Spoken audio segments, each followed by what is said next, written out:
Welcome back to the double leg. I'm one half of the show, Hey Picks. The other half of the show, the parlay. Joining me in to recap some UFC 288 and still Aljamain Sterling getting it done by split decision. Some controversy with that. Bilal Muhammad getting the win with Gilbert Burns' injury. A big finish by Xionan, which we cashed in on. Pretty solid night overall. Rough start, but we really came back on the main card if we're talking premium plays. But overall, honestly, for a pay-per-view, not the best card, not gonna lie. But it's fights and it's a pay-per-view event. So there's always, some excitement that you can get around and a good night overall. What'd you think of it? Yeah, no, kind of the same way as you. Like for a pay-per-view, it's not the most exciting card by any means. I mean, there was definitely some exciting moments. Shannon knocking out Jessica Andrade, especially being on her side, like that was insane, man. Andrade was swinging too. Somebody was bound to fall in that one. So that was a fun one. Some UFC newcomers who looked really good. I thought Diego Lopes looked phenomenal in that first round. If you took that big price tag on Evloev, I mean, you had him in shaking a little bit because that first round was dicey. Had him in the armbar. He was tagging him on the feet too. I just don't think he had the gas tank this short of notice. But I would have liked to see him with a full camp because the dude's pretty talented, hits hard, can take a shot on the ground. He's super active off of his back. But yeah, I was pretty impressed with him. Coming right off the couch. But other than that, for me, one of the worst nights I've had in a while as far as picks and bets, especially early. Just starting out on the wrong foot. We had the under in that first opening fight with Ribeiro and Ugly Man Holmes, and it ends just over 1.5 instead of under. And honestly, Ribeiro, I thought he could have finished the fight in the first round if he had 5 more seconds. And then he started to grapple. He could have kept it on the feet early in the second, and I thought found the finish, but he didn't. So that was a huge bummer and a terrible way to start the card. But yeah, we bounced back next week, man. Yeah, I went up 1.5 units, but the props, man, the props took a hit this week Yeah. on the prelims. If it was I think I took all unders on the prelims and I went like 1 for 3. I don't know how they count those significant strikes, man. Like I swear they'll like just jump from like 0 to like 20 out of nowhere. I'm like, what is this? It just always happens that way, but Yeah. it is what it is. Ended in the green. That's all that really matters. We'll be moving forward to UFC. Is it Charlotte next week? Yep. Yeah, UFC Charlotte next week. We gave away the plays for free this past week if you use the code 288. That was our appreciation to give back to you guys for 1,000 subs. But moving forward, if you want to get it on the premium membership, the link will be down in the description down below if you want to sign up for the 30-day membership to join the double leg premium, $19.99. And then if you just want the plays, you can wait till Friday. But without any further ado, let's get into the recap, starting with the main event. Aljamain Sterling, Henry Cejudo. Some interesting perspectives on this one. Personally, I was watching and I thought Aljo was he was winning. Won the first round, won the fourth round, and then I thought Cejudo won the fifth round. But if you look at the stats, take a look at the significant strikes, if you just go based off of that, then it tells the same story. But then you're gonna go Aljo round 3 and Cejudo round 2. So that would mean Aljo wins if you just strictly go off significant strikes. Obviously, that's not how you just completely score it. But personally, when I was watching it, I thought Aljo had secured it by round 4. Like I thought he had won at least 3 rounds. You could honestly give him all 4 rounds of the first 4, but I thought round 5 was definitely for Cejudo. I just thought he was more active, effective grappling. He kind of threatened a little bit more with it. I know the takedowns or Cejudo's stuff in the takedowns is like a bad look, but it's not like Cejudo like capitalized on it that much. Like, sure, you might get some reward for defense, like to stuff a takedown, but at the same time, you're not doing anything offensively. So Sterling was more active, hit him a bunch on the feet. That length was a big problem for Cejudo. Really had trouble finding the range. But yeah, I thought it was a good win for Sterling. And the real controversy comes with Derek Cleary. But what'd you think? Yeah. Yeah, no, definitely. I mean, round 5, I thought Cejudo won. I think a lot of people thought so.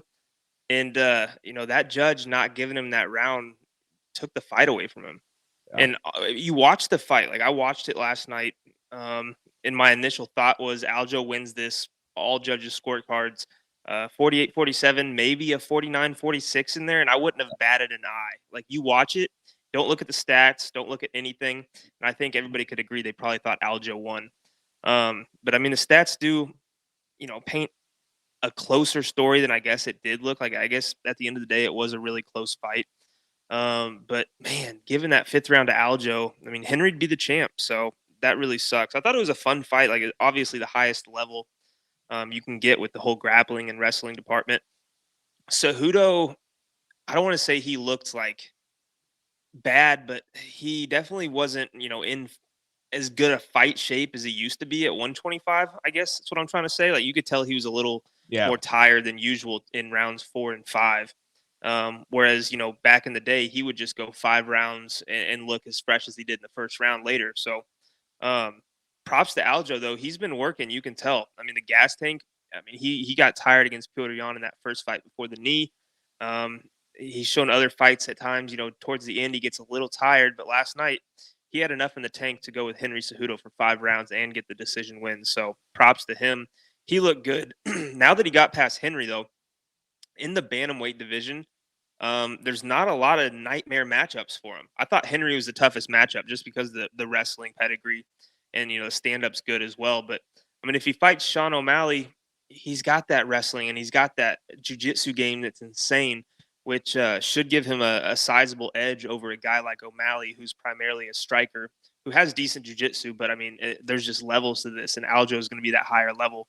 So if he gets past Sean, I mean, what else is really next for him? You got Marab, one of his best buddies, wanting a shot at the title, I'm sure, whenever Aljo leaves. But after he beats Sean, man, there's just really nobody that I see giving him a bunch of trouble. So maybe you think different. Maybe you can think of a guy. But right now in that top circle, I don't see anybody on his level. Yeah, I think Aljo just fights Sean. Win or lose, he's going to go to 145 after Yeah. that because it's kind of Marab's time to take over eventually. Like the hardest matchup for him would be Marab at Yeah. this point. Maybe you could say a Sandhagen at a second crack at it. But obviously he kind of dominated him the first time. But yeah, I think if he fights Sean and then win or lose moves up to 145, and that's probably going to be pretty soon. It sounds like they're talking September or August, sometime in there. So that's a pretty quick turnaround for Aljo, especially with how much weight he cuts and everything. He's not going to be able to balloon up at all. So gonna have to take that into account. When we look at that next fight, it's a quick turnaround. And a lot of times when they rush back in there to like just get the fight, it kind of seems rushed, Yeah. like like Burns, which Yeah. we can talk about next. Gilbert Burns and Bilal Muhammad. The rush in there for Burns, third fight of 2023, and a lot of people were coming in here saying he's going to take the momentum and put it on Bilal Muhammad, but Bilal just remembered the name and he put on a absolute performance. I mean, I would say it's not sexy by any means, like at all. But you can, if you watch him fight, you can appreciate the level of discipline that he has, the level of fight IQ, and the ability to go out there and execute and just kind of chip away at his opponents. Like he landed 132 significant strikes, and none of them are that hard. I will say that. Like he landed some good body kicks, and he caught Gilbert a couple times. But I mean, he's just finding openings, switching stances, goes to southpaw to orthodox. Just never really allowed Gilbert to find anything on the feet either. Obviously, injured his shoulder with that takedown attempt in the first round, but we talked about it, and it was Bilal stuffed the takedown, and Gilbert landed on the shoulder. So I mean, you got to kind of give Bilal some kind of credit for forcing him back onto his shoulder there to injure it. But yeah, I mean, tough fight for Burns, having to go 4 more rounds with a bad shoulder. He really never threw that left hand after that. He was just one armed. And Bilal just stayed safe and cruised to the decision win. cashed my over 4.5 and the money line ticket, so I was happy about it. What'd you think? Yeah, man, Bilal does not get enough credit, and I don't think he ever will. I mean, he goes in there against Gilbert, a guy who's dangerous, a guy who everybody loves, and he goes in there and he performs, flawlessly for 5 rounds. Yeah, Gilbert had the hurt arm and was a one-armed fighter for most of the fight.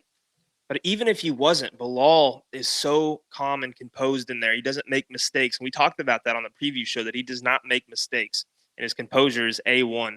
But yeah, man, I honestly, I think Bilal competes with everybody in the division, regardless of what style it is, Colby, Leon, because obviously he shows that his striking is good enough to beat guys like Gilbert Burns. His wrestling is good enough to stuff the takedowns, and he's strong, dude. And the one thing I took away from the fight was how good his chin is. Most people that get hit with those overhand rights by Gilbert at least wobble or they're stunned. Bilal ate them and just kept walking forward like they were nothing. So I was super impressed with that. I feel bad for him though because the narrative now is going to be Gilbert Burns was hurt. You beat a guy with one arm, and he doesn't get credit again for being an underdog in his fourth straight fight and finding the win. And he's not going to get the credit he deserves, which sucks. And I hope the UFC doesn't, push the title shot for him off another year or whatever. I hope he gets in there and they give it to him right away, or he gets the winner of Colby and Leon if they end up fighting. But he's so deserving, man. Look at the win streak. Look at the guys he's beat now in his last few fights.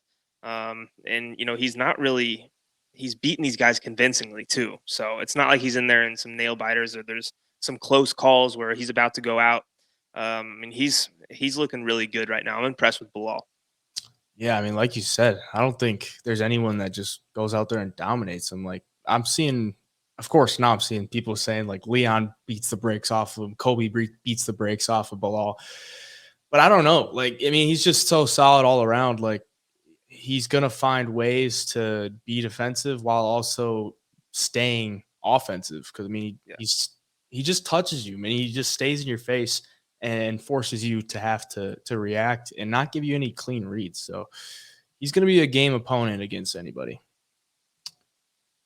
Jessica Andrade, Xionan. The first round knockout by Xionan. Not a whole lot to talk about in this one other than the big fucking cash by your boy plus 2,500. That number I think was just insane because I think most books had it around like plus 900, plus 800. But that number I got was absurd. Had to sprinkle on it. I'm glad I did because that brought us back from the dead and gave us a new life going into the final two fights. And we both cashed on the money line. We were both on Jan. I mean, Andrade, you kind of called it parlay buster. A lot of people probably had him in the parlay or had her in the parlay, and they're kicking themselves now. Should have listened to us, Yan Xiaonan. Plus 165, I believe, on the money line. 175 depends when you got her, but yeah, good cash there. And it looked like she was just ready. And Jessica Andrade, second time she's been KO'd by a Chinese woman. So there you go. What do you think? Yeah, no, they were swinging, man, and Xiaonan doesn't strike you as a girl that's going to go out there and just put the lights out on people. But you could tell she was waiting for Andrade to throw that left hook, and she was going to counter with it, and it was square. I mean, she hit her square in the chin. Andrade even, head bounced off the canvas, kind of went out cold there for a second, kind of woke up when she hit the mat. And then it gets stopped, maybe a little bit early, but I have no doubt that Xionan was just going to get on top and hit her 10 more times before the ref pulled her off. Super impressive win, though. I mean, to win over a girl like Jessica Andrade will advance you up the rankings. And, now we could be looking at Xionan versus Weili Zhang. So that'd be insane. That would be insane. And, the UFC would love to do that just to, kind of give something to the Chinese fans. Break into that market a little bit more, and I think that's a banger if it stays on the feet. Yeah, that'd be sick. Just one more thing on that. I was watching like the Andrade fight against Murphy, and she always fights that way where she just kind of goes in these spurts, and she'll be like just swinging wild, and Murphy just wouldn't throw anything back at her. She would just kind of back up in a straight line and try to like get out of the way. Yeah, and then in the Blanchfield fight, there was a couple times where Blanchfield, like Andrade would start to spur it at her, and Blanchfield would land one, and Andrade would be like, "Oh shit!" And then Xionan probably took that film and was like, "All right, I'm gonna try to lure her into throwing some wild stuff." She kind of circled around there. Andrade was just throwing the hooks. Comes back with that right, boom, fucking cracks her. It was some good stuff. You could kind of. I was watching. I was recording it live myself, my live reaction to it, and I could see it. I was like, "You keep rushing in there, you're gonna get clipped." She got clipped. Fucking loved it. Yeah, it was great though. That was great. Movsar Evloev getting another decision win. This guy should be named Remember the Decision because he doesn't have a single finish in the UFC, but still undefeated against Diego Lopes, and quite the fight.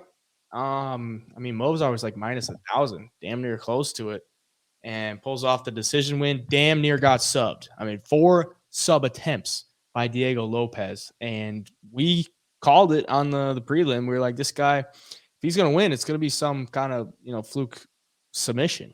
And he put him in some deep stuff. What do you think of it? Yeah, man, I was super impressed with his skills on the ground. Just coming off the couch, just a week, like less than what was it, 7 days notice, something around there. It's like 4 days now. 4 or 5. Yeah, it was something ridiculous. And he's the I want to say he's the grappling coach of Alexa Grasso. Did I hear that last night? Yeah, I'm pretty sure he does. He trains in Mexico. Yeah. So I mean, obviously he's got skill and knowledge, but yeah, he had him in some tricky situations. I thought he was going to get that arm bar. You could tell he didn't quite have it like deep enough, and I thought Movsar did a really good job of kind of curling up and getting that knee in place to where he couldn't really extend on the arm. So that was good defense there. And then that knee bar, if he had more time, he could have rolled into a little bit deeper of a position if he wasn't up against the cage too. So that's 2 super dangerous situations there. And on the feet, he looked decent too. He was cracking Movsar at times. But man, I don't know if Movsar Evloev is going to be this big of a favorite again against the guy that has a full camp. I'm hammering the underdog, man. I didn't see anything out of him that, would make you confident betting in him going forward, like against some of these higher level guys who have a full training camp, because he was getting hit on the feet. On the ground, obviously he can wrestle his ass off and he's strong, but he's also leaving. I mean, I can't count how many times Lopes kind of got into almost a triangle. Like he almost had a triangle a few times where he got position, but just couldn't do anything with it. Some of these higher level guys might give him some problems. So it's going to be interesting to see. And I wish I would have seen him versus Bryce Mitchell now, a guy with a full camp. I think would have been interesting, but either way, kind of a fun one to watch. There was some fun moments in that fight. Yeah, it was. Fight of the night. Yeah. And maybe Kron Gracie could take some notes from Diego Lopes about being active in the guard. I mean, damn, he looked pretty damn rough against Charles Jourdain. I mean, Jourdain stayed safe and just chipped away at him. Kron was 4 years off, came back, looked like he had nothing new to show. It was pretty disappointing performance. What do you think?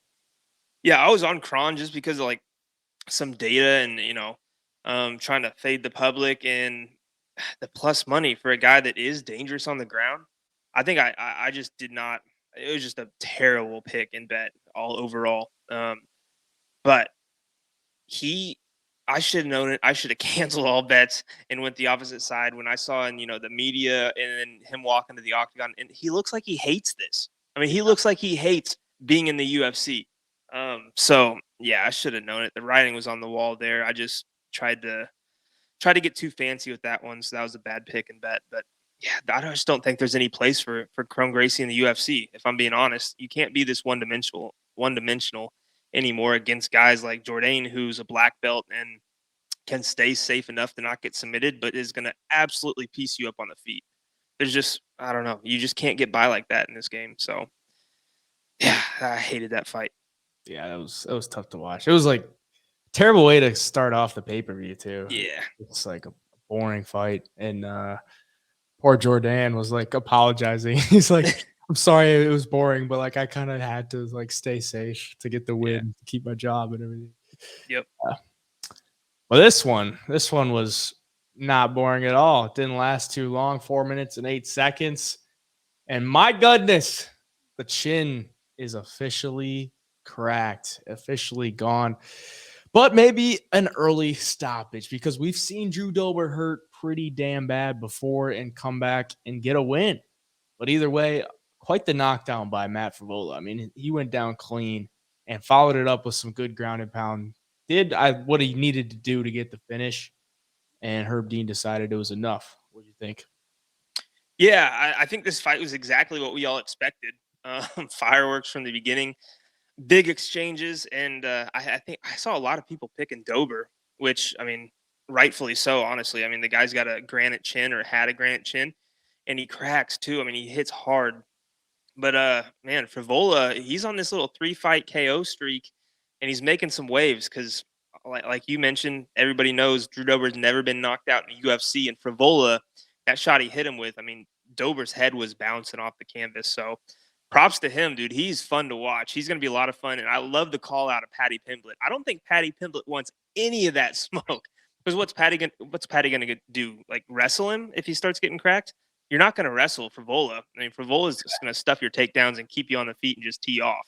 So, yeah, I love that call out. And if he beats Patty, I mean, that's whoever beats Patty, that's a huge feather in your cap with that big of a name. So, and it's a big paycheck. So, congrats to Matt. Steamroller Frevola. That was impressive.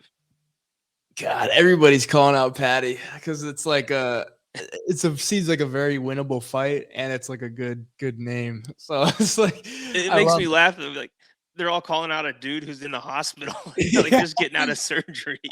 But hey, you gotta do what you gotta do. Hey, I mean, you run your mouth, I mean, people are gonna call you out, and eventually he's gonna have to answer to it. And coming off the injury, he's probably not gonna get anybody on Frivola's level. So yeah. And Nzechukwu and Devin Clark. And Nzechukwu with the standing guillotine, which was interesting. I mean, fucking A, man.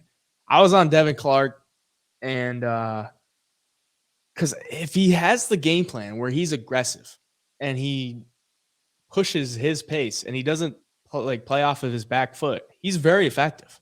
And then it seems like every time I pick him, he just gets overpowered and doesn't go for the takedowns or doesn't he's just not aggressive. But he did land that one right hand in the first round that I was like, oh shit, that might be a good turning point. But then if you hit Kennedy, bro, he just gets pissed and then unleashes on you. So yeah, didn't get the finish there. Comes out in round 2. He just gets pressed up against the cage. Kennedy looks so much bigger and just elbowed the shit out of him. And then Devin was going to try to get a takedown and cinched up the standing guillotine, which was pretty slick, not going to lie. But, yeah, disappointed. What'd you think? Yeah, the one I wanted to get the Clark all week on the betting line because of the odds and being that big of a dog. But, man, Kennedy's so big and he's so tall and long that if you can't get him down, it's going to be problems because that jab and it's hard to get in close enough to do damage on the feet. When Clark did land that shot, I stood up out of my chair because I wasn't expecting that at all. But yeah, standing guillotine, that was like, I want to say that was like 20-1 odds for him to win by submission. Maybe I'm wrong, but I know the odds were long because nobody saw that coming. Was that his first sub ever? I think so. Bro? Yeah. But he's got the length to do it. I mean, guys like Clark who are going in to wrestle and he just snatched up the neck. So impressive win. I don't know why I'm not a big fan of Kennedy. I don't know what it is. He's a bit awkward. Yeah. It's not like a fluid striker. He's a big dude, and he's definitely learning. I mean, you can see the improvements. I mean, he just got his first submission win, so exactly. He's in there working. I think he's got a great ceiling. We'll see what he can do. In the future. Chaos Williams, Rolando Bedoya, another exciting fight here. Holy shit, Bedoya's got a chin. Let's just say that. I mean, everybody was talking, including myself, that Bedoya leaves himself open to get hit. And if you get hit by Chaos, you ain't going to get back up. And he never got knocked down. So, I mean, the kid training how to shoot the box, all those guys are tough as nails. And he was tough as nails. He took a bunch of shots from Chaos, especially at the beginning. Chaos was a bit wild. and kind of slowed down as the fight went on, but it was back and forth the whole fight. And Bedoya had the much cleaner striking. Yeah. A lot better defense as well. But it just wasn't as significant, I don't think. Like, it didn't wear on Chaos as much. And maybe just the image of Chaos throwing those big bombs was enough to get him the decision. Split decision, one judge, Derek Cleary, gave it 30-27 to Rolando Bedoya. The other two gave it to Chaos Williams 29-28. But I think it was a Chaos Williams win. But yeah, close fight overall, and much closer than the odds entailed. So, what do you think? Yeah, Bedoya, like you said, tough as nails. Every time he'd eat a shot, he'd just like give a little smirk or a smile. That had to frustrate Chaos because Chaos was coming and he was hitting him hard. But yeah, Bedoya, it's weird. You watch his style; he's almost got like an awkward style. But dude, the striking just out of nowhere, he throws these combinations that are super straight, super accurate. And watching it, I was not going to be surprised if the judges gave that decision to Bedoya. Luckily, probably for a lot of bettors who were holding the minus 300 ticket or minus 300 in a parlay, they gave it to Chaos. But I don't think Chaos was expecting him to be that tough. I don't think Chaos was expecting him to have that good of striking. So, yeah, Chaos ended up getting the win, but it's a close one. This one was quite frustrating. Oh my god! Damn, Marina Rodriguez and Berna Jandiroba, bro. Jandiroba, the lay and pray. 12 minutes of control time, as you can see there. She just got her down in every round and did what Berna Jandiroba does. And I was really hoping to see more from Marina Rodriguez because I thought she would probably get taken down, but I didn't think she would get held down for that long. Like, Verna just locked the legs up and would never give them up. And she was strong as hell on the ground. And that's all it takes, man. Just one takedown and hold her there. And that's what she did all 3 rounds. You got to give it to Verna. But, I mean, one of the judges gave it 20, or 2 of the judges gave it 29-28 for Verna. So they gave Marina one of the rounds, which is kind of crazy. Because, I mean, Verna wasn't doing like a ton of damage on the ground. But, I mean, I'd still say it's probably 30-27. Yeah, I mean, Verna wasn't doing a bunch of damage on the ground, but Marina wasn't doing shit. So, no, I think I expected Marina to, I guess, get the striking going a little bit better and not. You could tell she was so worried about the takedown the whole time that she wasn't getting anything going at all. And it was weird, as the fight went on, the second and third round, she stuffed some really good takedown attempts from Verna, and then she got taken down by some lazy entries from Verna. It's like she'd almost get like caught up, waiting for that takedown and trying to back away and like have her hands straight down, and then Verna would just grab a leg and it was over. But yeah, super disappointing stuff. What a boring style Verna Jandiroba has. I know she's got great submissions, and props to Marina for not letting her get to those. But man, that's just fights you hate being on a side that the girl's just laying on the ground doing nothing, and nothing she can do about it either. Like you said, lay and pray for 12 minutes, and it should have been 30-27 all the way around. Yeah, it looked like she was scared of that takedown. And whenever Verna would get close, she would like turn away and she'd basically give her a single leg. I'm like, right. What the hell are you doing? So all she had to do was grab the leg and just run her feet so you're on the cage, and then she can pick your single leg off the cage. Like, it was rough. I mean, I've never seen that poor of takedown defense like from her in the past. Like, she hasn't had terrible takedown defense in the past, but she just kept giving it to her. It's frustrating. Braxton Smith, Parker Porter. Give Parker Porter John Jones, man. After that first round knockout, first finish in the UFC, I think he said that for Parker Porter. And Braxton Smith lasted all of 2 minutes on the feet, throwing those big bombs. Landed a couple of them, 14 to be exact.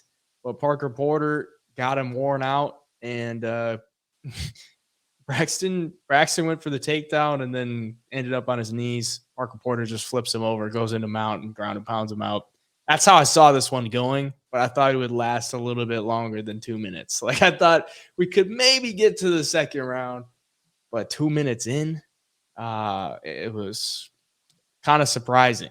But I still cashed the by KO. It was like plus 220, which in hindsight, man, I wish I would have fucking hammered because that it seemed like if Braxton didn't knock him out in the first 90 seconds, like plus 220 probably turns into like minus 300 at that point, unless he's gonna sub him. But yeah, pretty wild stuff there. I mean, some high level fights.